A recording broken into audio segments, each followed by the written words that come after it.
Okay, lots of questions there, and they're all related, but they're all a little bit different. They're all really important in my opinion.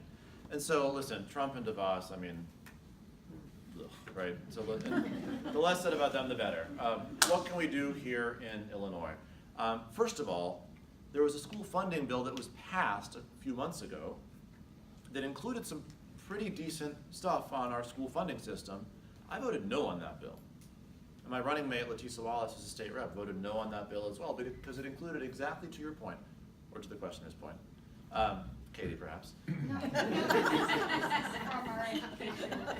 Got it.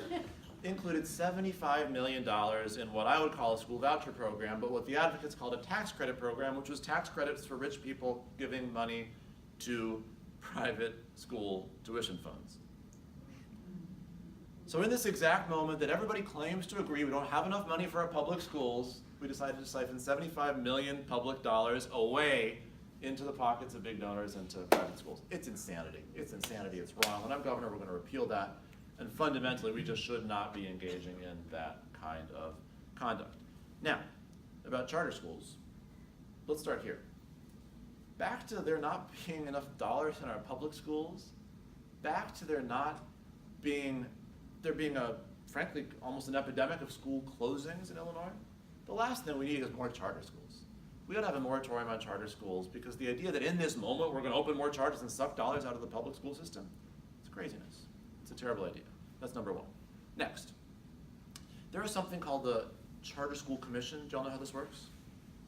So let's say Sandy wants to open a charter school in Crystal Lake.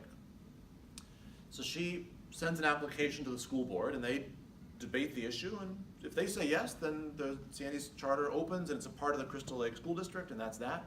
But if they say no, sorry, then she's not allowed to open the charter school. But she can appeal.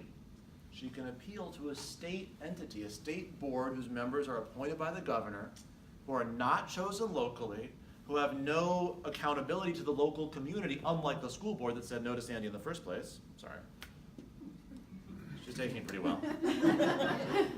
So Sandy appeals to the state board appointed by the governor, and if they grant her appeal, then the district is overruled, and that charter is foisted on the school district, pulling money out of it against the wishes of the local community.